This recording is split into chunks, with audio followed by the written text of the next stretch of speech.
Hello friends, welcome back to my channel. तो आज की इस वीडियो में हम लोग बहुत ही इंपॉर्टेंट वैकेंसी के बारे में बात करने वाले हैं। तो दोस्तों, आज की जो वैकेंसी आई हुई है वो है NWDA की तरफ से, या ये कहें कि नेशनल वाटर डेवलपमेंट एजेंसी की तरफ से आई है, यानी कि जल विभाग, या ये कहें कि जल शक्ति मंत्रालय की तरफ से ये वैकेंसी आई हुई है। तो दोस्तों, इस वैकेंसी से रिलेटेड सारी इन्फॉर्मेशन को आज हम लोग इस वीडियो में पूरी डिटेल से कवर करने वाले हैं, इसलिए आप लोग वीडियो को लास्ट तक जरूर देखिएगा। और फिर अगर कोई दिक्कत हो या कुछ चीज़ समझ में ना आए तो उसको आप लोग कमेंट बॉक्स में पूछिएगा। तो चलिए शुरू करते हैं अभी से। तो दोस्तों, सबसे पहले अगर मैं आप लोग को दिखाऊं कि इसमें किन किन पदों पर यह भर्ती निकाली गई है, तो देखिए इनमें पद हैं जूनियर इंजीनियर के, जो कि सिविल में होगा, Hindi translator, junior account officer, upper division clerk, stenographer grade second और लोअर डिवीजन क्लर्क की। अब देख लेते हैं कि देखिए इसमें अगर मैं आप लोग को सैलरी बताऊं तो लगभग ये जो टॉप की ये जो 3 वैकेंसी है, इनमें लेवल 6 के अंतर्गत 35,400 रुपये की सैलरी स्टार्ट होगी। और जो नीचे की 3 वैकेंसियाँ हैं उनमें लेवल 4 के अंतर्गत इनमें 25,500 से स्टार्ट होगी सैलरी, और इसकी भी 25,500। और जो सबसे आखिरी वैकेंसी यानी कि लोअर डिवीज़न क्लर्क की है वो लेवल 2 की भर्ती होती है, इसमें वैकेंसी होती है। तो ये 19,900 रुपये से इसकी सैलरी स्टार्ट होगी, जो कि 63,200 रुपये तक जाएगी। अब अगर बात करें इनमें कि टोटल वैकेंसीज कितनी है, तो देखिए जूनियर इंजीनियर सिविल के लिए टोटल 16 भर्तियां यहाँ पर आई हुई हैं, और इसकी एज लिमिट जो है वो 18 से 27 साल है। हिंदी ट्रांसलेटर के लिए यहाँ पर सिर्फ और सिर्फ एक ही भर्ती है, वो भी जनरल कास्ट के लिए, इसकी एज लिमिट है 21 से 30 साल। फिर जूनियर अकाउंट ऑफिसर के लिए 5 पोस्ट है यहाँ पर, 21 से 30 साल की एज लिमिट है। अपर डिवीज़न क्लर्क के लिए यहाँ टोटल 12 पद हैं, और कैटेगरी वाइज यहाँ पर दिए हुए हैं, आप लोग देख सकते हैं। 18 से 27 साल की इसकी एज लिमिट है। स्टेनोग्राफर ग्रेड सेकंड की यहाँ टोटल 5 पद हैं, इसके लिए भी 18 से 27 की एज लिमिट है। और फिर लास्ट वैकेंसी यानी कि जो लोअर डिवीज़न क्लर्क की है, जिसमें सबसे ज़्यादा वैकेंसी इन सभी में से अगर हम कंपैरिजन करें तो टोटल इसमें 23 पद हैं, और ये भी 18 से 27 की इसकी एज लिमिट यहाँ पर है। अब इसमें से जो भी एक्स्ट्रा पद होते हैं, जो कि 4% पोस्ट जो कि रहेंगी PWD कैटेगरी वालों के लिए।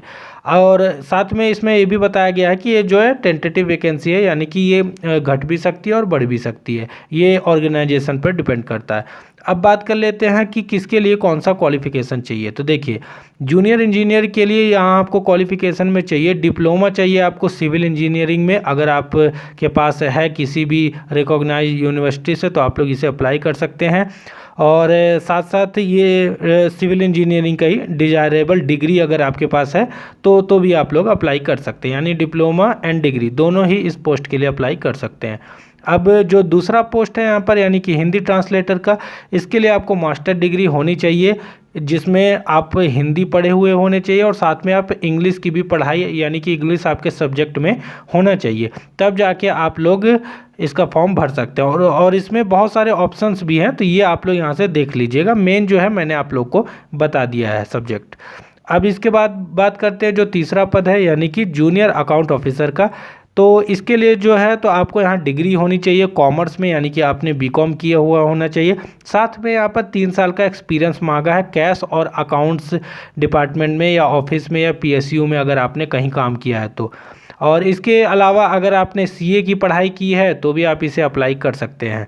अब बात करते हैं अपर डिवीज़न क्लर्क की, जिसे सबसे ज़्यादा लोग भरेंगे, क्योंकि इसकी जो क्वालिफिकेशन है वो एक सिंपल क्वालिफिकेशन है। तो इसमें आपको डिग्री मांगा गया है, किसी भी स्ट्रीम से अगर आप डिग्री किए हुए हैं तो आप लोग इसको अप्लाई कर सकते हैं, यानी BA BSc BCom BCA कुछ भी किए अगर आप लोग, तो इस वैकेंसी के लिए आप लोग यहाँ फॉर्म भर सकते हैं। साथ में बात करें इसमें के साथ एक्स्ट्रा आपके पास क्या नॉलेज होनी चाहिए, तो आपको कंप्यूटर का नॉलेज होना चाहिए, जिसमें operating system, MS Word, MS Excel, PowerPoint, internet, ये सब चलाना आप लोग को आना चाहिए। फिर स्टेनोग्राफर का जो पद है उसके लिए यहाँ पर आपको 12th पास होना चाहिए, और 12th पास के साथ साथ यहाँ पर आपको स्किल आनी चाहिए शॉर्ट हैंड की, यानी शॉर्ट हैंड टेस्ट आपको कंप्यूटर पर करना होगा, जो कि है 80 वर्ड पर मिनट की स्पीड से आपको यहाँ पर शॉर्ट हैंड आनी चाहिए, तब आप इसके लिए अप्लाई कर सकते हैं। उसके बाद जो लास्ट पद है उसके लिए क्वालिफिकेशन ये है कि लोअर डिवीज़न क्लर्क, यानी कि इसके लिए आपको 12th पास होना ज़रूरी है। साथ में 35 वर्ड पर मिनट की स्पीड से आपको इंग्लिश में टाइपिंग आनी चाहिए, या फिर अगर आप हिंदी में करेंगे तो 30 वर्ड पर मिनट की स्पीड से आपको हिंदी में टाइपिंग आनी चाहिए कंप्यूटर पर। और साथ साथ एक्स्ट्रा नॉलेज पर वही सेम है जैसे कि अपर डिवीज़न क्लर्क में था, यानी कि आपको कंप्यूटर का नॉलेज होना चाहिए, operating system, MS Word, Excel, PowerPoint, internet आपको आना चाहिए। अब बात कर लेते हैं सबसे इम्पॉर्टेंट पॉइंट की, यानी कि इसके इम्पॉर्टेंट डेट्स के बारे में। तो दोस्तों इसका जो फॉर्म है वो 10 मई से भराना स्टार्ट हो गया है, यानी कि कल से स्टार्ट हो चुका है। और ये जो है इसकी लास्ट डेट है 25 जून तक, यानी कि बहुत ज़्यादा आप लोग को समय मिला है, 1.5 महीने का समय मिला है इस फॉर्म को अप्लाई करने के लिए। तो आप लोग जल्द से जल्द भर दीजिएगा। एग्ज़ाम डेट अभी नहीं बताए हैं, बाद में ये वेबसाइट पर अपने बता देंगे, इसलिए चेक करते रहिएगा। एप्लीकेशन फ़ीस की बात करें तो एप्लीकेशन फ़ीस तो यहाँ थोड़ी ज़्यादा है, जिसमें अगर बात करें तो जनरल और OBC कैटेगरी के लिए 840 रुपये की फ़ीस है।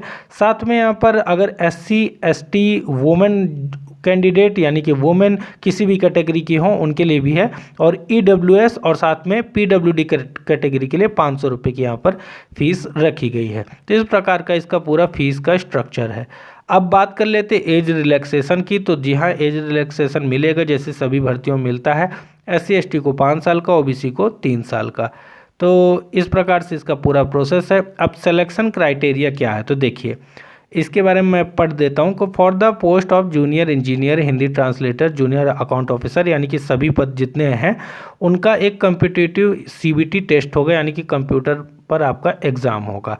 और जो आपका स्टेनोग्राफर का पद है और साथ में लोअर डिवीज़न क्लर्क का जो पद है वो जो कंप्यूटर बेस्ड टेस्ट और साथ में स्किल टेस्ट होगा। स्किल टेस्ट में स्टेनोग्राफर में आपकी शॉर्ट हैंड टाइपिंग कराई जाएगी और LDC में आपकी टाइपिंग टेस्ट कराया जाएगा। उसके बाद जो भी क्वालिफाइड कैंडिडेट्स होंगे इन एग्ज़ाम में मेरिट बेसिस के हिसाब से उनका जो बाद में स्किल टेस्ट होगा, और उसके बाद इनका जो फाइनल यहाँ पर आप लोग को ज्वाइनिंग मिलने वाली है। अप्लाई कैसे करेंगे उसका पूरा प्रोसेस यहाँ पर आप लोग को बताया गया, तो ये आप लोग पढ़ लीजिएगा और उसी हिसाब से सही फॉर्म भरिएगा। बाकी जो भी जानकारी होगी ईमेल ID वगैरह सही भरिएगा, वहीं पर आप लोग को एग्ज़ाम की बाद में जानकारी भी मिलती रहेगी। दोस्तों अब बात करें अगर, तो देखिए यहाँ जनरल इंस्ट्रक्शन कुछ दिए हुए हैं कैंडिडेट्स के लिए जिन्हें पढ़ना जरूरी है, आप लोग पढ़ लीजिएगा जिससे कि फॉर्म भरने में कोई दिक्कत ना हो। और जो जो चीज़ें यहाँ पर मांगी गई हैं, जो भी डॉक्यूमेंट आपको अपलोड करने, वो सब के बारे में यहाँ जानकारी दी हुई है, तो उसे भी आप लोग पढ़ लीजिएगा और उसके बाद सही तरीके से ही फॉर्म अप्लाई करिएगा, क्योंकि फ़ीस बाद में रिफंड नहीं होगी। इनकी वेबसाइट जहाँ से आपको फॉर्म अप्लाई करना है तो ये है, लिंक मैंने डिस्क्रिप्शन में हालांकि दे दिया है, वहाँ से भी आप जाके इसे अप्लाई कर सकते हैं। तो दोस्तों यही था इस वैकेंसी में, ज़्यादा अब इसमें कुछ है नहीं। तो दोस्तों अगर आप लोग इंटरेस्टेड है इस वैकेंसी के लिए तो अप्लाई ज़रूर करिएगा, और अगर ये वीडियो पसंद आया तो ज़्यादा से ज़्यादा लाइक करो यार, और ज़्यादा आप लोग लाइक करोगे उतना ही वीडियो बनाने के लिए मैं मोटिवेटेड होऊंगा। अपने परिवारजनों तक जो भी आपके संपर्क में, सब तक वीडियो को शेयर करो, और अगर अभी तक सब्सक्राइब नहीं किया है चैनल को तो सब्सक्राइब जरूर करके जाएँ और सभी लोगों से सब्सक्राइब भी करवाएँ। तो चलिए मिलते हैं नेक्स्ट वीडियो में किसी नेक्स्ट वैकेंसी की अपडेट लेकर। तब तक के लिए थैंक यू सो मच, और घर में रहें, सुरक्षित रहें, बाहर निकले तो मास्क जरूर पहन के यहाँ निकला करें। Stay safe, stay home. Thank you so much.